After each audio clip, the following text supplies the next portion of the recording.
Pittsburgh Steeler fans, if Jeff's not going to start this show after 25 seconds. My computer froze. I'm back. No, I was like, man, my computer just went completely still. And I was like, I don't know if we're on yet or not. So just be silent, because if we're silent, Bryan's going to be able to cut out the silence anyway. So just wait. We're here. This is Jeff Hartman, senior editor of BehindTheSteelCurtain.com. Another Steelers preview kicks off in tremendous fashion. We have a lot to talk about. Dave Schofield, we already welcomed yourself. Go ahead, Dave. What's going on? I'm ready to go. All right, very good. And Bryan Anthony Davis, what's up? I am very good. As you can see, if you're watching on YouTube, I have a different background tonight because I'm on the road. I'm wearing road whites. My internet went kaflooey. The modem went out, but I had some great friends allow me to just take over their home tonight. And so I am in their house. This is the second podcast I've done in the last hour in their house as they just sit here while I'm here doing this. And so I wanted to say thank you to my good friends, Brad and Beth, for letting me do that. It is a Green Bay Packer house, but very gracious to the Steelers. I've been there. I've done shows from my mother-in-law's house that's not too far away because of our internet. So yeah, I understand what that's about.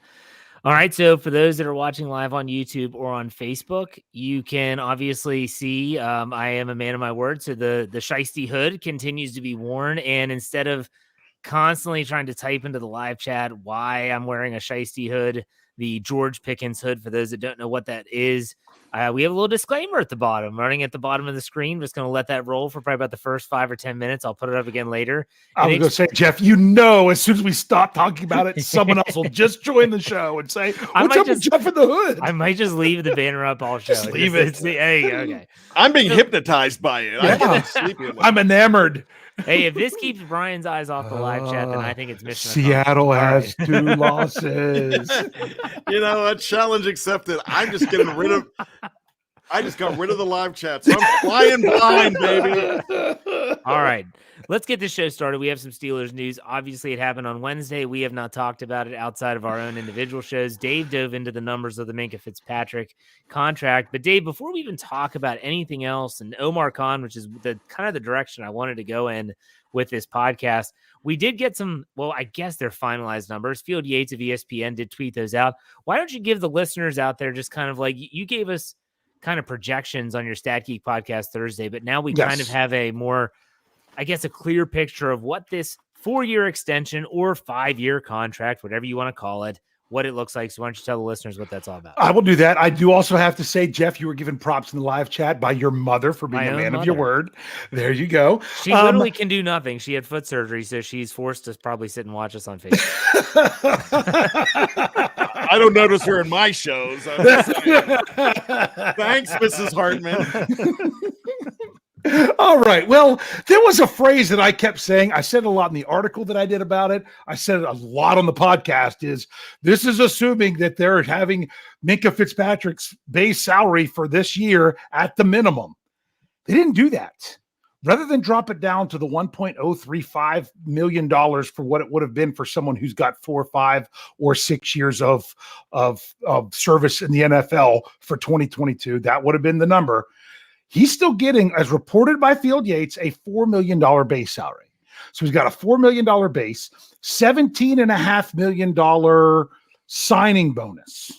What is the benefit of that, Dave? So they typically drop it all the way down to the minimum, but they didn't. Is there a benefit to that? If there is the benefit to that is, well, first of all, the benefit to Minkah Fitzpatrick is it would have been more of a check that he got Wednesday, or I assume is when that would have been. But they didn't do it that way. The benefit it is to the Steelers is the lower the base salary, the lower starting number you're having before you add on the prorated bonus that's spread out over the life of the contract.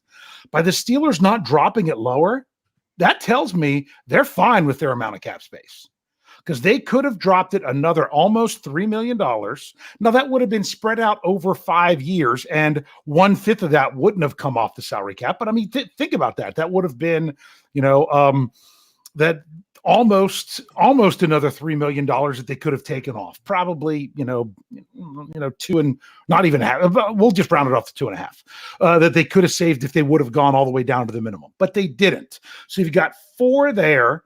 Then you've got the $17.5 million signing bonus. I thought he might get more. I did that because Jamal Adams got 20. I wanted him to get a bigger signing bonus than Jamal Adams, but it really didn't matter. But when you add that together, what the prorated bonus would be, because 17.5 divided by the 5 years would be $3.5 million per season that's going to count, because that's how signing bonuses work. They spread out. So if you drop that base salary lower, that would give you a lower cap number the first year. Steelers didn't do it, which means they wanted to not push too much of it into the future. But the cap number for this year is lower than what it was. It was reported by Field Yates of, and I have it written down here, $8.124235 million. Now, the problem is not all those numbers are accounted for, because if you were to do it how you would normally do it, that it would be where you took the base salary and the prorated bonus, that only comes to 7.5. So you're missing almost $650,000 that apparently counts on this year's salary cap, but isn't accounted for in what Yates reported. That could be several different things they could have done. It's not very Steeler-like. They could have done a per game bonus. I still think there's the possibility it has something to do that his original contract was signed before the last CBA, and now there's an extra game. I think if you think about that, I think that equates to what maybe a game check would have been for him if he wouldn't have signed the new deal. So that might be what that number is. I'm not sure until we get the full reports, but either way, it's saving the Steelers almost $2.5 million against the cap. You don't have to worry about displacement because he's not moving on or off the roster with anybody, because it's just changing his number. So that does free him up a little bit. Okay. Sorry, that was quite lengthy, but it had to be. No, that's fine. That's fine. Before I go into the route that we want to go, I want to ask Bryan what your knee-jerk reaction was when you saw the news that the contract was done. I'm talking about the duration, the financials. What was your reaction, Bryan? Well, are you saying contract or are you saying contract? Because that's an Omar contract there that put out, and I absolutely love it. And I've got a bunch of these. I'm constantly going to be talking about Omar Khan and Khan victories. So, all I'm going to say about this whole thing is when I saw it, I had just got done listening to the Scobro show from the night before, talking about, they're going to, don't worry, they're going to get Minkah done. Just like a couple weeks before, like, don't worry, this is going to happen. You might see stuff on Tuitt retire. So the Crusaders that are the Scobros, you got to check those guys out on Tuesday nights. But I had just got done listening to that show, and then here comes the news, and it comes on our Slack channel, and I see it right away, and I just smiled. Just like Kevin Smith was in class. He was giving a test, and he fist pumped twice, he told me. And you can hear all about that on tomorrow's Here We Go, the Steelers show. So he's fist pumping. I'm in a Panera Bread just going, yeah, I'm smiling. I'm like, this is great, because Khan is doing it right away. And I know that's what we're going to talk about on this show, but it goes back to everything. I'll talk about that later, but I just love the fact that Minkah is going to be here. And there was some school of thought, and this, not a lot of people said this, but when a player is not drafted by the Steelers, it takes you a long time to think of them as a full-time true Steeler. I had a feeling that Minkah Fitzpatrick wanted this contract to become a full-time true Steeler. Now he is. Now he's a Bettis and a Farrier. Now you don't even think about the Jets, the Dolphins, the Rams in that case. You just think about this guy's true black and gold. And when I heard about that, I'm like, this guy's going to break out. Now he's saying all the right things today. I'm in love. I love this deal. That's a good point. That's a good point. So, Dave, I want to ask you the same question about your knee-jerk reaction, but I'm going to ask you a second question I want you to answer. Just roll right into it. And that is, do you think that the deal was fair for both sides? Go ahead, Dave. I love the fact that the deal was done when it was. That, this is great for fans. That I said it Tuesday night. I'm like, I'm not worrying until the Thursday night kickoff game. in September. And I'm like, and I'm not looking for this news now. I'm not glued to my phone because you're going to be disappointed. It's not normally when they do it. They can, but it's not normal. So this was kind of abnormal in a great way that you could get this. It's an early present of just one less thing to worry about. But then the question was, do I think it was a fair deal? I still want to see how it breaks down year to year. All that guaranteed money that he was reported to get, that 36 million, I do believe, isn't accounted for yet. So far, they've only accounted for 21 and a half based on reports. That means I'm assuming that the other 14.5 is probably a guaranteed salary for 2023, if I were to guess. But right now it's still guessing. I'd still like to see it all and how it shapes out year to year, but I'm content with it. Because I don't think it's breaking the bank, because the biggest thing is the Steelers aren't paying a franchise quarterback right now. So that's when you can lock up these guys like the TJ Watt, like Minkah Fitzpatrick. I remember talking about it with Ben Roethlisberger when I said, hey, whether he played in 2021 or not, when he rolls off the books or has a lower number that's going to be on the books, because remember, it was going to be a big number in 2021, even if he didn't play. When he's moving off, that's when the first year of TJ Watt's really being a large number kicks in. And then the next year you can worry about Minkah Fitzpatrick's being a big number that kicks in. I like that these two guys aren't coming up at the same time, the same year, for when their contract comes around the next time, because as great as these guys are, I want to see another contract in 4 years, or I guess it would be probably 3 years for Watt and 4 years for Fitzpatrick, as they're both going into their last year. But I can't say that it's not fair. Non-Steeler fans are like, this guy's not that great. Why are they paying him so much money? I'm like, you don't know. No. You don't know what he does for that team. You don't know what he does for that defense. Even when he gets the low PFF scores, I don't think they know. So I'm just ecstatic that he's still around, and I think they're still in great shape moving forward with the cap. It was pretty crazy to me when Minkah Fitzpatrick today, Thursday, had his press conference after his signing of the deal, and he talked about how he had never played free safety full time before in his career until he came to Pittsburgh, and that was like his first time being a genuine, bona fide free safety. That is like what he does now. I mean, we all just assume that's what he's always done now. Miami had him all over the place. He was all over the place in Alabama. So interesting tidbit there, but that's not the direction we want to go for this podcast.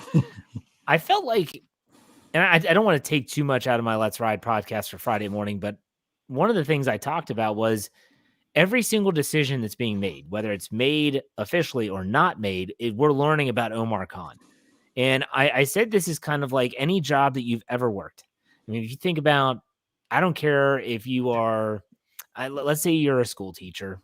I know 2 of the 3 of us were teachers at one point, or still are. And you might have a principal that's really great and you love working for that principal. But there's probably some things that if you were like, man, if I was the principal, I'd keep a lot of this stuff because it's good stuff, but I would definitely do some things different. I feel like that was Omar Khan. Like, that's not a cut on Kevin Colbert. Kevin Colbert did a great job since 2000 when he was hired, and he was great at his job. But you can't think that Omar Khan, who's been there almost the same duration of time, wasn't like, man, if this guy would just let me do this, do that, do the other with these contracts, or shaping them a certain way, or doing whatever we need to do to make this work, man, it would be awesome. Well, now he has the opportunity, so we're learning about Omar Khan almost as much as we are about some of the decisions that have been made. And I talked about how there's 2 decisions that he's already been faced with, and here's what we know. Stephon Tuitt retires. Is he going to have a knee-jerk move? Is he going to just say, okay, we need to go sign someone right now? No, he didn't. So it's not that he's not going to sign someone. They have the space to do it, but he isn't making that move right away. The second thing is that you knew they had to get Minkah Fitzpatrick locked up. It literally took weeks. TJ Watt took months. This took weeks. And Minkah Fitzpatrick himself said in that same press conference that it was only a couple weeks ago that the Steelers approached his representation, and said, we want to start the negotiations, like serious talks. And he got it done. So, Bryan, what have we learned about Omar Khan so far, in your opinion? You kind of hit it on the head. Jeff, but he did not. Omar Khan did not make a move because he's like, all right, I've got to start off my own era as the GM, would be making a big splash move. Omar Khan made a move because the Steelers needed to make this move and it had to get done. Now, here was a very interesting article that I'm not sure who put it out. It was a Bengals site, and they're freaking out because this makes Jesse Bates more unsignable. And when I thought about that, I'm like, you know what? The Steelers do this every single time. Under Kevin Colbert, they had a system. We're going to wait till the very end, right before the start of the season. But when you're the early bird, you're paying less worms. And that's exactly what's going to happen. Because if Jesse Bates gets the contract before Minkah Fitzpatrick, maybe you're paying Minkah a little bit more to keep up with those Joneses and beat those contracts. It's a possibility. Let me ask you this. This is an unanswerable question. We will never know this. But what if the Steelers signed TJ Watt in June of 2021? Are they paying less money for him? Like I said, we don't know the answer to that. But by waiting, you kind of watch all these other guys get deals and think, oh, man, that kind of ups your ante a little bit. So he came and made this move, and I thought it was absolutely fantastic.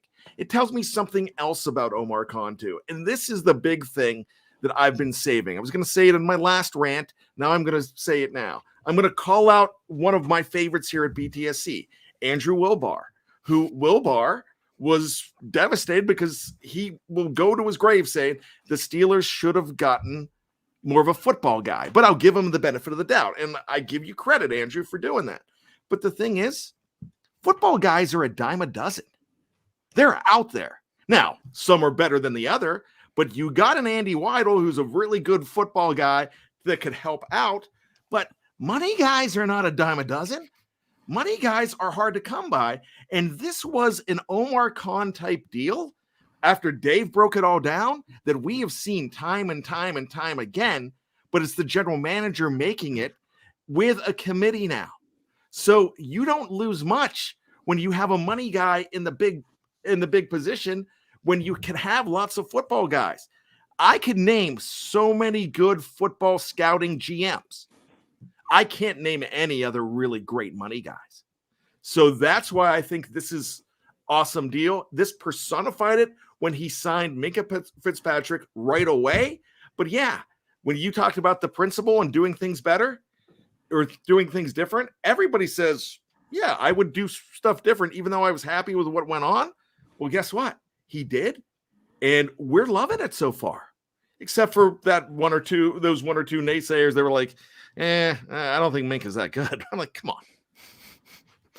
All right, Dave, what about you? What have we learned about Omar Khan so far? Well, I like what Bryan was talking about with the whole money guy versus the football guy. Now, remember, was it 2 years ago that there was another money guy that the Steelers had that was kind of coming up under Omar Khan, and he got hired away, I'm pretty sure, to Carolina. It was like that started with an S. I can't remember. So I should, because I wrote the article, but like I said, it was like 2 years ago.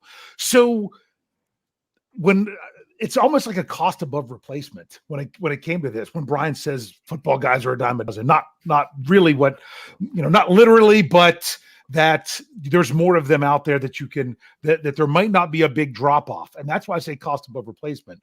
Could you imagine if it was Omar Khan that left and went somewhere else to another organization, how it wouldn't, from what we know, because money guys aren't the flashy guys. They're not the flashy names. They're out there, but they're not always the guys that you necessarily remember.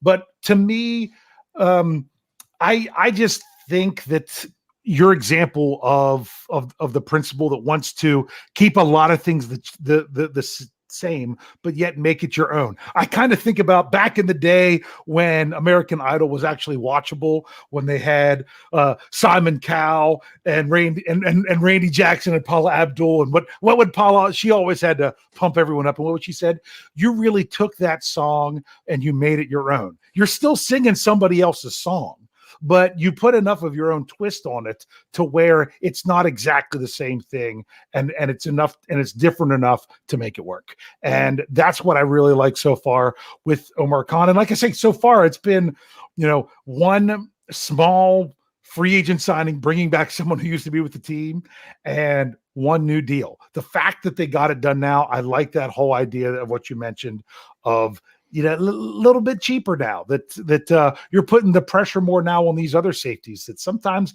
getting it done earlier is more to your benefit. Which brings up the next question. And that is, we know the two other Steelers that they probably want I know they want the contract, but you come down to also how much is it going to cost.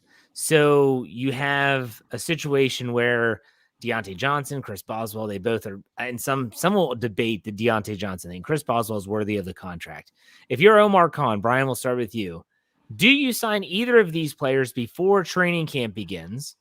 If so, who do you target first and why? Go ahead, Bryan. It just depends what he wants to bring in. I don't have a great answer for that.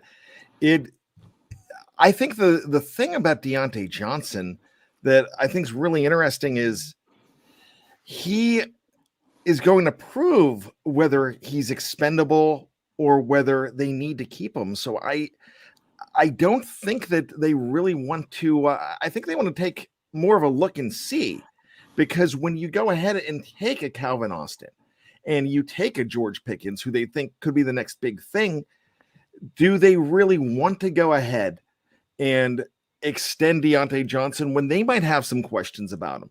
Who knows? Maybe if they love him, yeah, they're probably going to do it if they love him.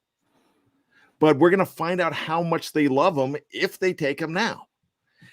If they wait, that's not the worst idea in the world, because if these two guys that are coming in blow up, or something happens that Miles Boykin has a career renaissance, I'm not saying he's going to. I'm just saying there are so many guys on that wide receiver stable that you can go ahead and bring in and miss Deontay Johnson a little bit, but not break the bank with a history of what they had. And when I say break the bank, not really shatter your dreams by losing them. So because they can go ahead and make wide receivers, we've seen them do it. Nobody is complaining right now about losing Juju Smith-Schuster. Smith-Schuster might be a huge loss, but there's so many guys waiting in the wings. There could be 4 guys that right now could be the leader in receptions on this team this year. And I'm talking about 3 receivers and Pat Freiermuth. So that you're not going to break the bank for a guy like Juju Smith-Schuster. You let him walk because there's no reason to pay him that money when you have so many possibilities. That's what they're looking at with Deontay Johnson. I think Deontay Johnson's valuable to this team, but they might not need him. A Minkah Fitzpatrick, there's no one else really waiting in the wings because you've got 2 guys behind him with 1-year deals this year. So you had to sign that guy. Boswell, you gotta re-sign this guy because he's one of the best kickers in Pittsburgh Steelers history. He is the best right now, statistically, the best kicker in Pittsburgh Steelers history. If he didn't have an injury-plagued 2018 season, man, you might be seeing, his numbers might be the best of all time. Because every other year besides 18, this guy was just spectacular.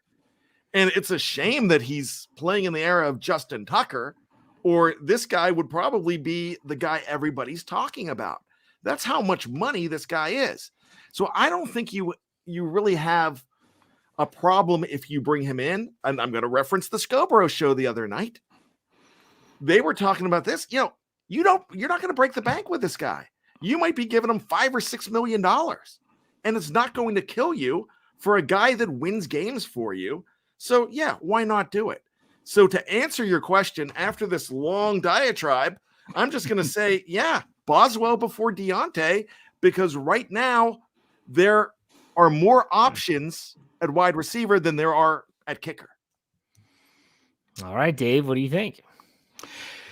Yeah, I did an article a while ago, and I'm saying it's a while ago because I'll premise it with what some of it was who are other Steelers players that could get a new contract before the start of the season that's kind of going under the radar. And Chris Boswell was one of them because people weren't talking about it at the time. And you're like, oh, well, how long ago did you wonder how long ago I brought it up? Long enough ago that one of the players I had was Stephon Tuitt, because Tuitt was coming into the last year of his deal. And I said, no, hear me out, everyone. Don't flip out, but just listen.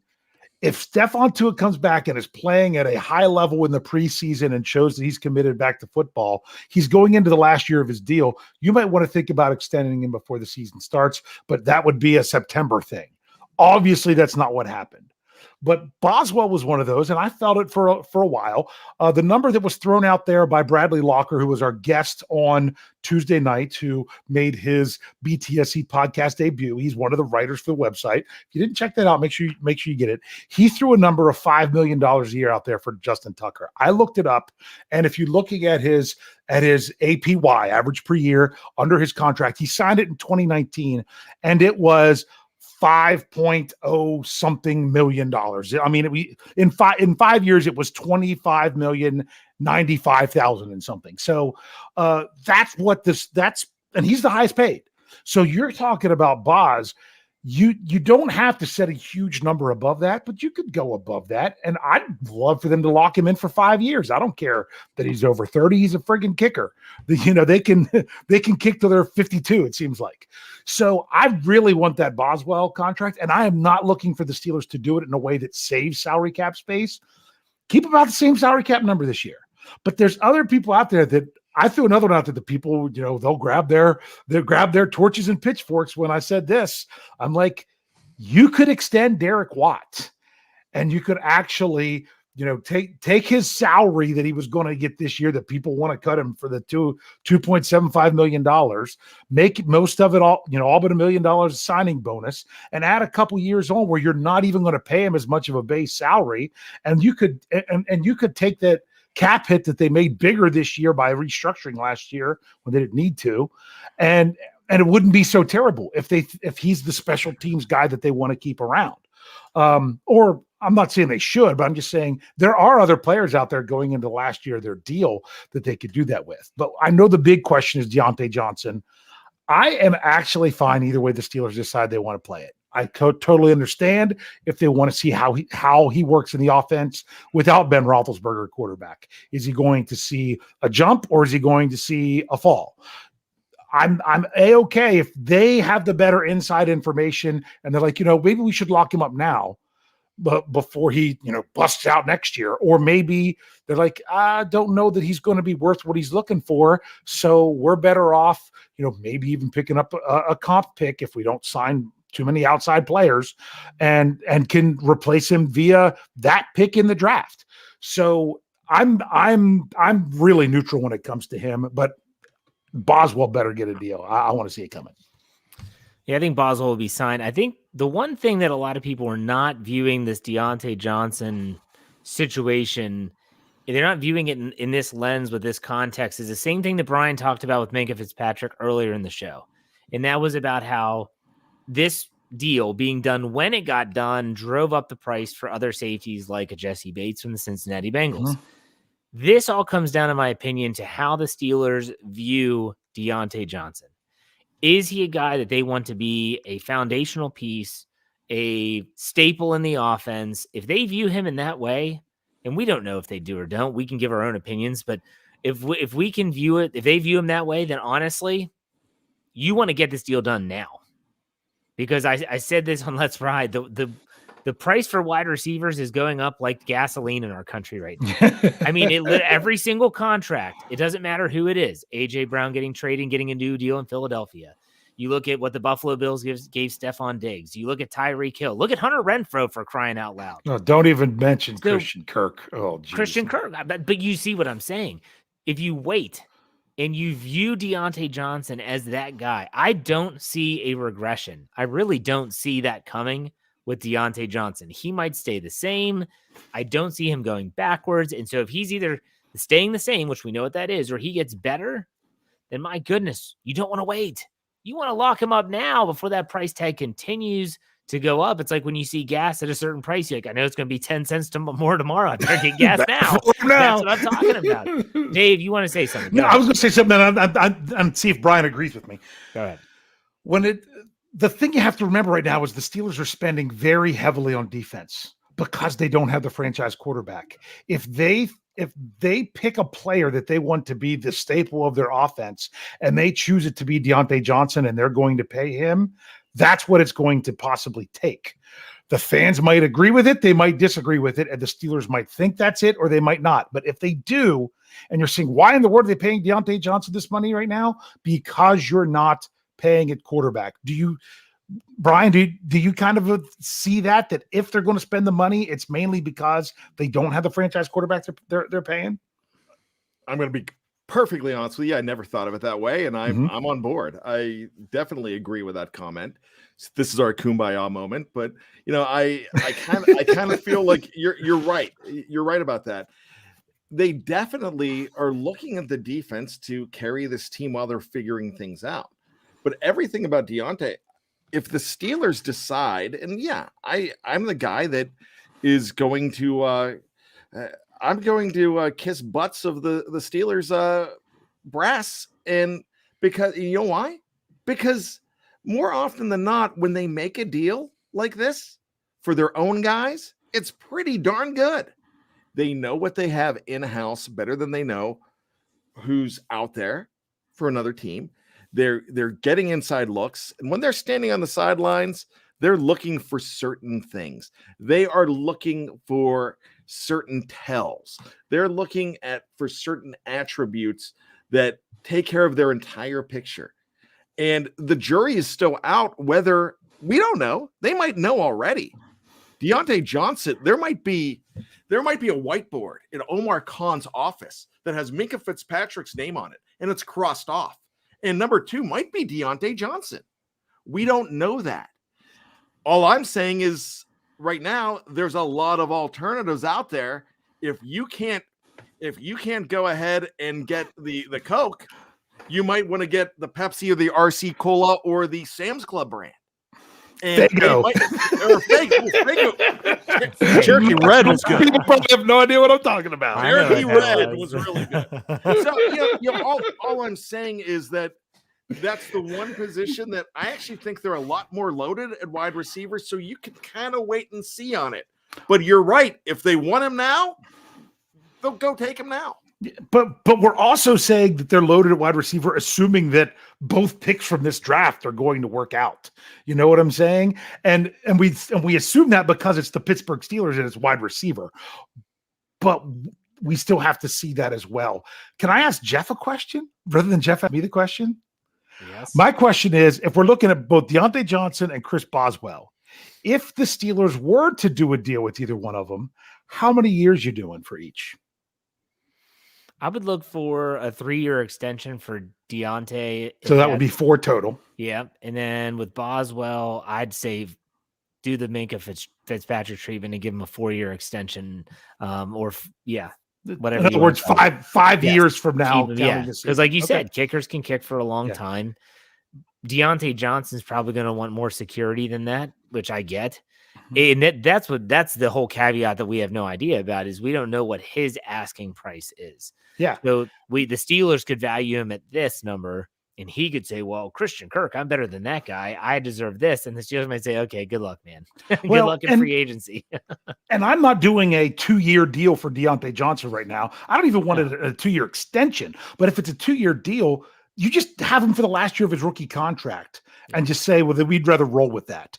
But if Johnson doesn't want to sign too long of a deal, if he doesn't think he's getting enough money because he wants to be able to re-up sooner, that was what got Mr. 3rd and 5th. He signed the long deal, and then he didn't like that he wasn't the highest paid guy 2 years into it and wanted a new deal. And that's not how the Steelers work. And that's why that's part of the reason it fell apart.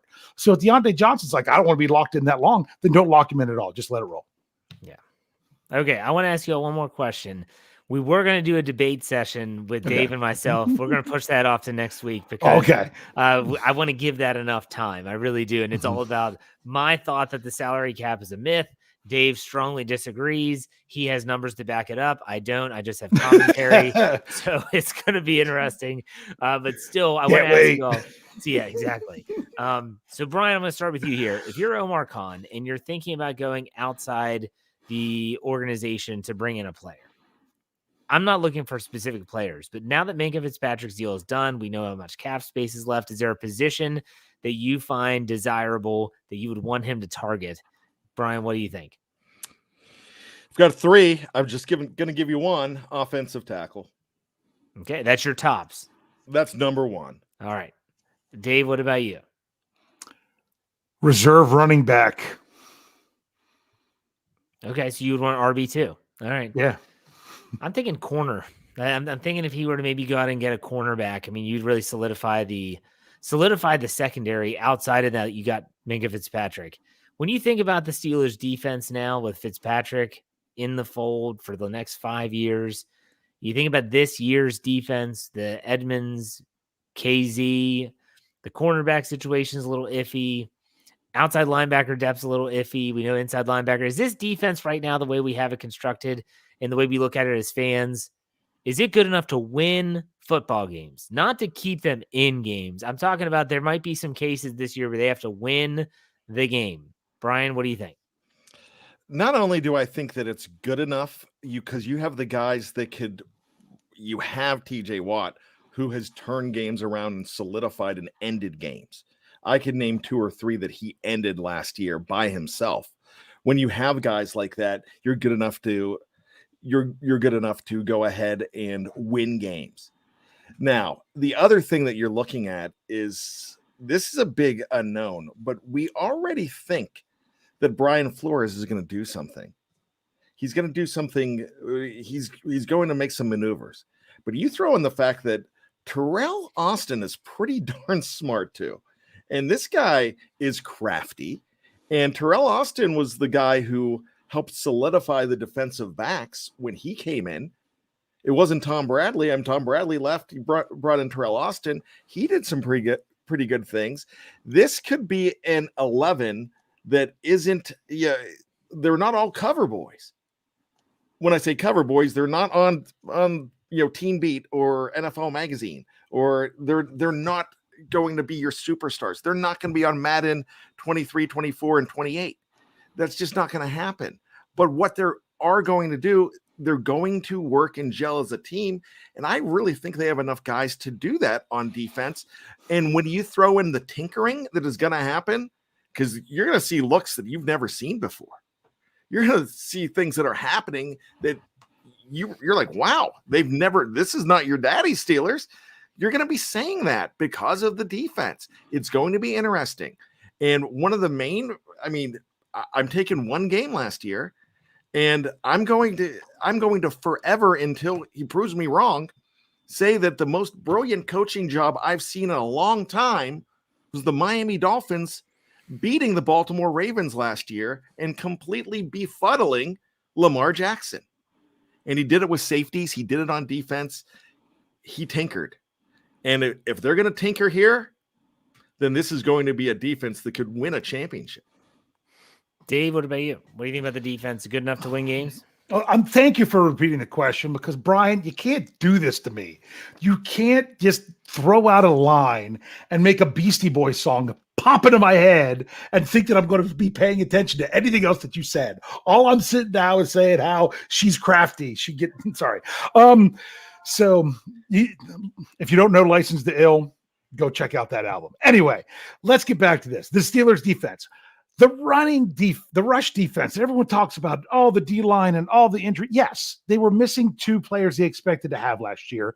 Yes, Tyson Allen only played 2 games. And now for those people that say he's always hurt, in his previous 4 seasons with the Steelers, he missed 2 games total in 4 years. So, but he's 35. That I understand how that's a question mark. But at the same time, when it comes to the rush defense, it's not just the defensive line. To me, it's the defensive line and the linebackers working together, both inside and outside linebackers, and all of that working together. The big question was the problem last year the combination of last year's defensive line and last year's linebackers? Or is it, or was it all on one or more, more on one, more on the other? You've got Alualu come back. You've got a difference at inside linebacker, although a lot of people are saying that they replaced the wrong guy. We've got a Vertex coming out next week about Devin Bush, and Jeffrey's he gets so sad when he watches his film versus from where he was before and how he just can't move the way he used to. We never know if he'll ever get that back. So that's a big question. But the defense, if they can shore that up, but you're only as strong as your weakest link. And that's what the defense found last year. But in today's NFL, you can give up rushing yards and still win games because if you can really shut down the pass. Isn't that crazy to say? Wasn't defense always about stopping the run? If you stop the run, then you make the team one-dimensional, and then you can tee off and brush the quarterback and get the sacks like they have been for years. But believe it or not, the Steelers are actually, they're like, you know what? We stop the run, but if you're talking about a team that has a minute and a half to score at the end of the half and they need 4 points, they're not going to be able to run the ball down there and score. So as much as the running game is almost being de-emphasized in the NFL, and you can't say that it's not with the way they pay running backs and how they've de-emphasized the paying that position, maybe that's kind of the shift the Steelers are doing. But you've got to be able to stop it. And if they can at least be adequate stopping the run, they don't have to be the best in the league. They just can't be the worst. Then I believe this is a championship defense. All right. Do y'all both have trivia, or Bryan? Bryan is muted. Act like a professional. Well, I'm at someone else's house. No. He muted because he wanted to start singing Beastie Boys while I was talking. I'm sure that's what it was. No, I don't want you yelling at me for a phone ringing. Bryan, do you have trivia? No, I'm going to abstain from trivia. Dave hurt my feelings. Oh, just Dave, now? Joking. Go ahead, Dave. You didn't have trivia. All right. This is kind of in the realm of last week's trivia. I really enjoyed that one when I dove into stuff about what given up by the Steelers. Where we looked at I can't even remember the answer to the trivia question from last week, but we asked about, Joe Flacco is the player that's passed for the most yards against the Steelers. I decided to look at the wide receivers, not necessarily wide receivers, but just receiving yards, receiving touchdowns. And I'm like, oh, who's caught the most touchdowns against the Pittsburgh Steelers? There's a problem. The top 10 names are all pre-NFL mergers.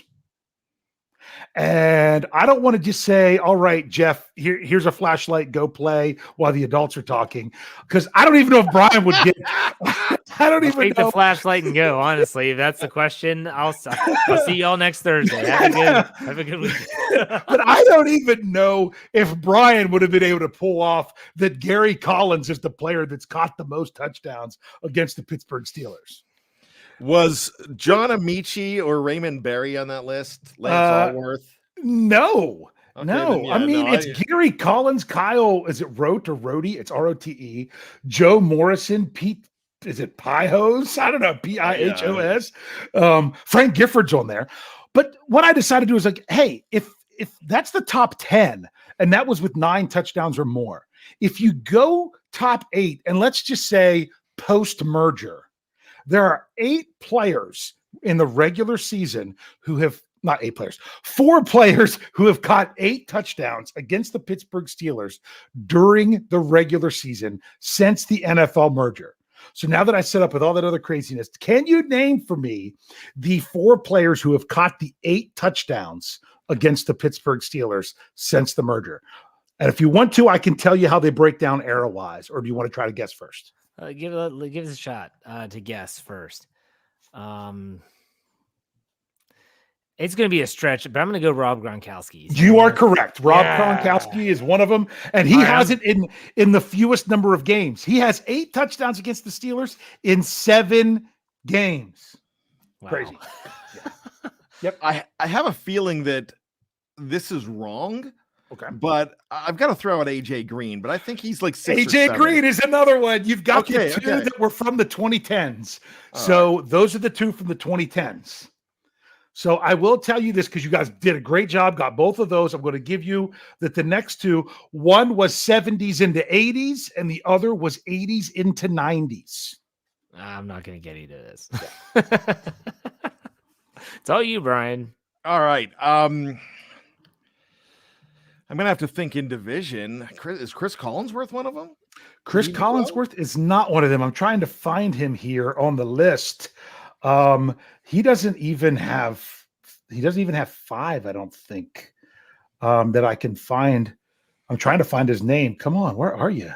So no, that's because I can't sort it by name because it's filtered out by going up against the Steelers. How about Charlie Joyner? Charlie Joyner. I saw that. He's not one of them, but I know I saw that name on here not so far down. Wow. Okay, so 80s going into 90s. Carl Pickens? Okay. Carl Pickens is 6. He has 6 touchdowns. Dave Logan. Bing, bing, bing, bing, bing. You got one. Dave Logan. He's the 70s into 80s. 70s. Who did he play for? Browns. Who did he play for? The Browns? Cleveland Browns, yeah. Okay. Cool mustache. He had the John Oates mustache. That's why he was awesome. Now, I will give you a hint on the last one. That was 80s into 90s. It was for a team that is no longer in the Steelers division. Okay, so it's Houston or it could be Jacksonville. Well, technically, he played for both Houston and one last year for Jacksonville. Ernest Givens. That would be Ernest Givens. Nice. Very good job, one. Dad. Bryan Anthony Davis. Now, real quick, if you're wondering, since the merger, what player has the most receiving yards against the Steelers? And I'll give you a hint. You've already mentioned the name. Gronk. Yards? Nope. No, not yards. He didn't have many yards. He just had touchdowns. A lot of them. He's like Chris Carter. He only catches touchdowns. Yep. Sorry. I'm not looking at the chat, by the way, Josh Parker. I never. While he looked at the chat to say that, Josh Parker. No, I mean I saw it in the background, but if you want to offend me in any way, say that I cheated trivia. The receiving yards. This wasn't since the merger, but the answer is from since the merger. I filtered it out with everybody, but this was since the merger that it happened. So those other guys, that's the thing. Those other guys pre-merger caught lots of touchdowns, not lots of yards. But then the guys post-merger, a lot more yards, not as many touchdowns. I don't think Was it's it either. Logan? Yeah. It was not Logan. I guess AJ. AJ Green is 3rd on the list. We know it's not Gronk. So who's the other one we haven't named? Didn't you say it's the same? He's also on the touchdowns list? He was on the touchdowns list, but he was not. He didn't have 8. He didn't have 8. Okay. And we mentioned him.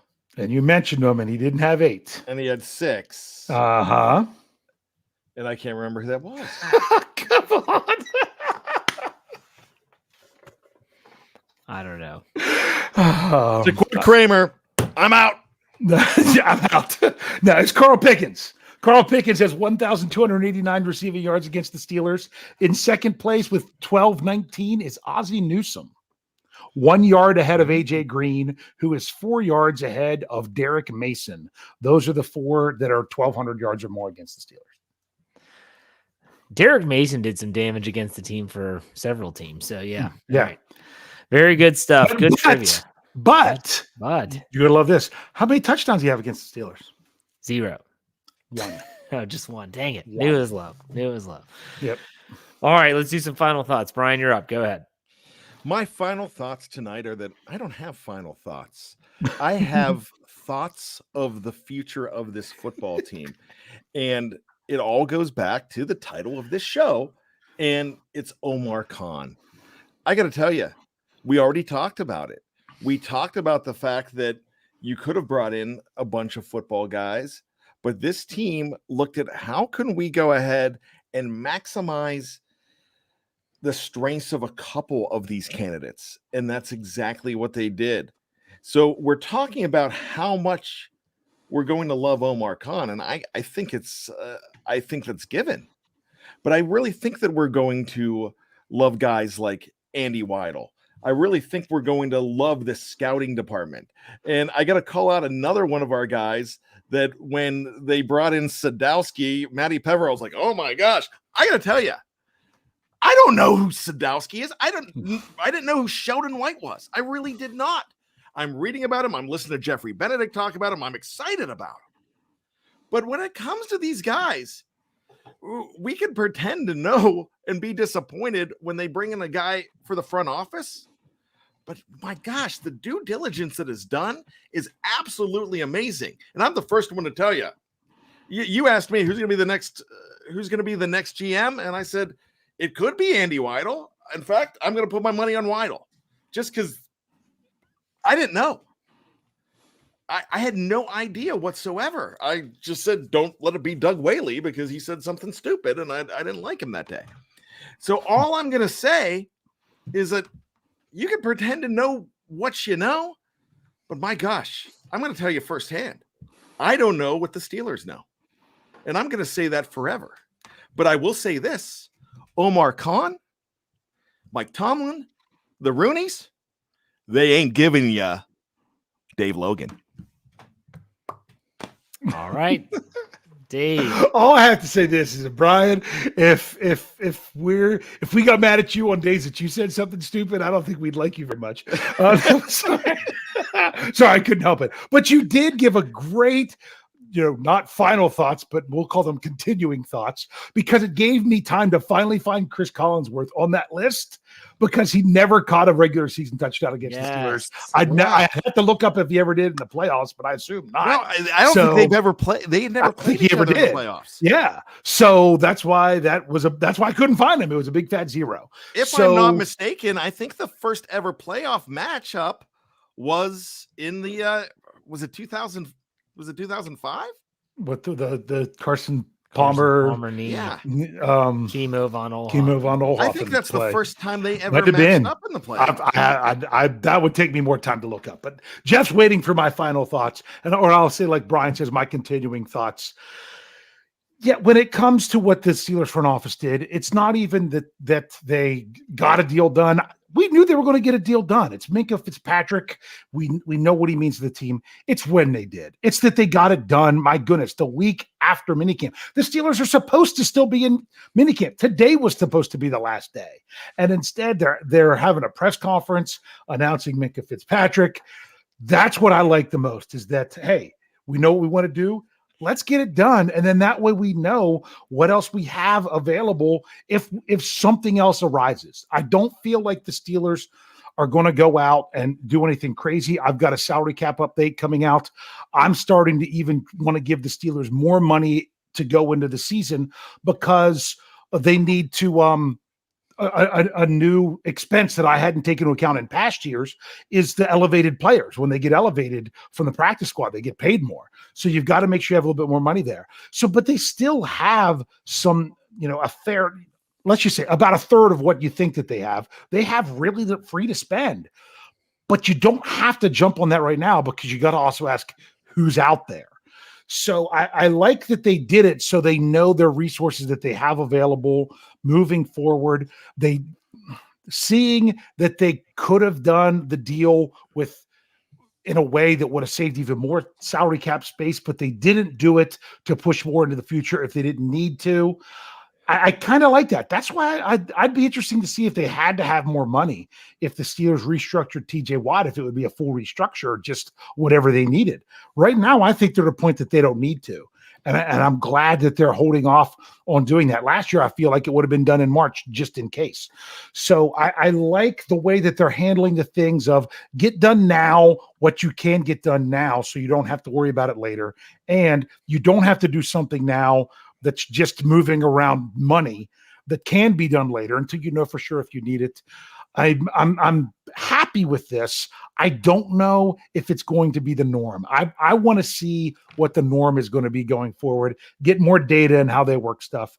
But I'm just happy that Minkah's locked in for 5 more years. Got to get Jeff a Minkah jersey. No, you don't. Okay. This weekend is Father's Day weekend. The three of us on this show are all fathers. I want to wish all of you a happy Father's Day. I want to wish everyone that's watching this, whether listening to this in audio, watching us Facebook, YouTube, replay, whatever.